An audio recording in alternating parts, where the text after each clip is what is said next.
क्या तुम शर्मीले या इंट्रोवर्ट हो, या तुम लोगों के सामने बोलने से हिचकिचाते हो, तुम खुल के नहीं रह पाते, या स्टेज पर बोलते वक्त तुम्हारी आवाज कांपने लगती है? अगर ऐसा है तो इसका सीधा मतलब है कि तुम्हारे अंदर कॉन्फिडेंस नाम के विटामिन की कमी है।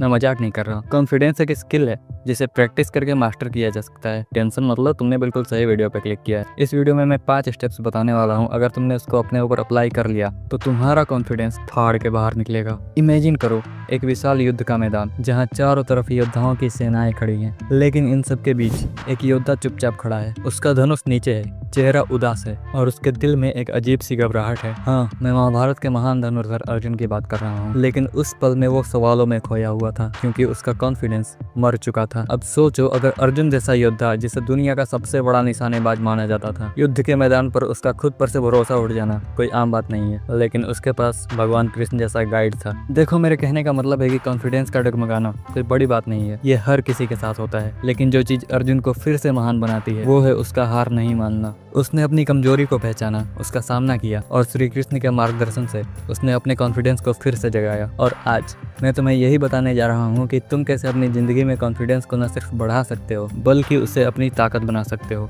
जो हमेशा तुम्हारे काम आएगा। अगर तुम ऐसी वीडियो की तलाश कर रहे थे जो तुम्हें कॉन्फिडेंट बनने का रास्ता दिखाए, जो तुम्हें सिखाए कि कैसे हर मौके पर तुम दमदार तरीके से अपनी बात रख सको, तो ये वीडियो तुम्हारे लिए ही है। देखो, कॉन्फिडेंस की कमी तब आती है जब हम बार बार फेल होते हैं, जब जिंदगी हमें बार बार नीचे गिराती है। लेकिन तुमने सुना होगा कि कैसे लोग अपनी फेलियर से सीखकर दुनिया के सामने मिसाल बन जाते हैं। ये बात सुनने में थोड़ा फिल्मी जरूर लगता है, लेकिन इसका जीता जागता एग्जाम्पल है थॉमस एडिसन। वो बल्ब बनाने में हजारों बार फेल हुए, लेकिन हर बार उन्होंने अपनी गलतियों से सीखा। उन्होंने हर बार खुद से सवाल किया कि इस बार मैंने क्या गलत किया और अगली बार मैं इसे कैसे बेहतर कर सकता हूँ। और फिर हर बार उन्होंने अपने हर सवाल का जवाब ढूंढा। और यही वो चीज है जो हमें करनी है। आज मैं तुम्हें 5 ऐसे प्रैक्टिकल तरीके बताने जा रहा हूँ जिनसे तुम अपने अंदर आत्मविश्वास को इस कदर भर सकते हो कि हर कोई तुम्हारी बात गौर से सुनेगा। और बाद में एक बोनस टिप भी दूंगा जिसे गलती से भी मिस मत करना। तो सबसे पहला स्टेप है अपनी बात को जानो गहराई से। देखो, जब तुम किसी से बात कर रहे हो, चाहे वो तुम्हारा दोस्त हो, परिवार हो या ऑफिस का कोई एम्प्लॉय, तो उस वक्त जो तुम बोल रहे हो, अगर तुम्हें अपने उस बात का इन डेप्थ नॉलेज है तो तुम्हारा कॉन्फिडेंस अपने आप बढ़ जाता है। मान लो तुम्हें किसी टॉपिक पर बोलना है लेकिन तुम्हें उसकी पूरी जानकारी ही नहीं है। अब अगर तुमने बिना सोचे समझे कुछ बोल दिया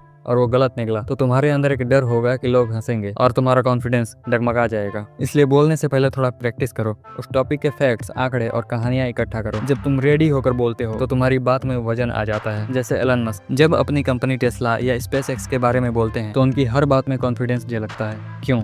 क्योंकि वो अपने सब्जेक्ट के मास्टर हैं। दूसरा स्टेप, अपनी बॉडी लैंग्वेज को स्ट्रॉन्ग करो। तुम्हारी बात का असर सिर्फ जो तुम बोलते हो उससे नहीं बल्कि तुम्हारी बॉडी लैंग्वेज से भी होता है। एग्जाम्पल से समझाता हूँ। इमेजिन करो एक इंसान स्टेज पर खड़ा है, उसकी कमर सीधी है, कंधे चौड़े हैं और वो अपनी बात को हैंड गेस्चर्स और आई कांटेक्ट के साथ बोल रहा है। अब वहीं दूसरे स्टेज पर एक इंसान कंधे झुकाए, नजरें नीचे और बोलते वक्त हकला रहा है। इन दोनों में से कौन तुम्हें कॉन्फिडेंट लगेगा? बताओ। जवाब तुम्हें पता है। इसलिए अपनी बॉडी लैंग्वेज पर काम करो। कमर सीधी रखो, आई कांटेक्ट बनाओ। अगर आंखों में देखने में प्रॉब्लम है तो सामने वाले के फॉरहेड पर देखो। बोलते वक्त अपने हाथों का इस्तेमाल करो, लेकिन इतना भी नहीं कि ओवर एक्टिंग लगने लगे। और हाँ, किसी भी बड़े इवेंट से पहले शीशे के सामने प्रैक्टिस करो। देखो तुम्हारी बॉडी लैंग्वेज कैसी दिख रही है। जब तुम खुद को कॉन्फिडेंट देखोगे तो लोग भी तुम्हें वैसे ही देखेंगे। थर्ड स्टेप, प्रैक्टिस करो लेकिन स्मार्ट तरीके से। कॉन्फिडेंस एक स्किल है और हर स्किल की तरह प्रैक्टिस करके इसे भी बेहतर किया जा सकता है। लेकिन प्रैक्टिस का यह मतलब नहीं कि कमरे में बैठकर बस तुम बोलते जा रहे हो। इसके लिए कुछ स्मार्ट तरीके हैं। पहला तरीका है मिरर प्रैक्टिस। शीशे के सामने खड़े होकर स्पीच दो, अपने एक्सप्रेशंस देखो, अपनी बॉडी लैंग्वेज को चेक करो। यह थोड़ा अजीब लग सकता है लेकिन यही वो तरीका है जो तुम्हें खुद पर भरोसा दिलाएगा। दूसरा तरीका है रिकॉर्डिंग प्रैक्टिस। अपने फोन से अपनी स्पीच रिकॉर्ड करो और फिर उसे देखो। कहाँ तुम रुक रहे हो, कहाँ तुम्हारी आवाज में दम नहीं है, ये सब कॉपी पर नोट करो और अगली बार अपनी इन गलतियों को सुधारो। बढ़ते हैं चौथे स्टेप की तरफ, रुकने की कला सीखो। लगातार बोलते जाना तुम्हारे स्पीच को बोरिंग बना देता है। सही जगह पर रुकना तुम्हारी बात को और वजनदार बनाता है। दुनिया के बड़े बड़े स्पीचर्स जैसे मार्टिन लूथर किंग जूनियर या हमारे पीएम मोदी अपनी स्पीच में पॉज का इस्तेमाल करते हैं। जब वो बोलते बोलते रुकते हैं तो ऑडियंस को उनकी बात को सोचने का मौका मिल जाता है और इस तरह उनकी बात का असर बढ़ जाता है। ये छोटा सा पॉज तुम्हारी बात को पावरफुल बनाता है। स्टेप 5, अपनी नर्वसनेस को एक्साइटमेंट में बदलो। जब तुम्हें घबराहट होती है, जैसे कि स्टेज पर जाने से पहले या किसी मीटिंग में, तो तुम्हारा दिल तेजी से धड़कता है, हथेलियां पसीने से भीग जाती हैं। लेकिन क्या तुम्हें पता है कि ये वही फीलिंग है जो एक्साइटमेंट में भी होती है? साइंस कहता है नर्वसनेस और एक्साइटमेंट में बॉडी रिस्पॉन्स एक जैसा होता है। तो अगली बार जब तुम नर्वस फील करो तो खुद से कहो मैं नर्वस नहीं हूँ, मैं एक्साइटेड हूँ। ये छोटी सी चीज तुम्हारे दिमाग को कॉन्फिडेंट मोड में लाएगी। अब आते हैं इस वीडियो के कंक्लूजन पे। छोटे छोटे कदम उठाओ। अगर तुम क्लास में सवाल का जवाब देने से डरते हो तो आज से शुरू करो। फैमिली गेट टुगेदर में अपनी बात रखो। ग्रुप डिस्कशन में पार्टिसिपेट करो। हर बार जब तुम नर्वस फील करो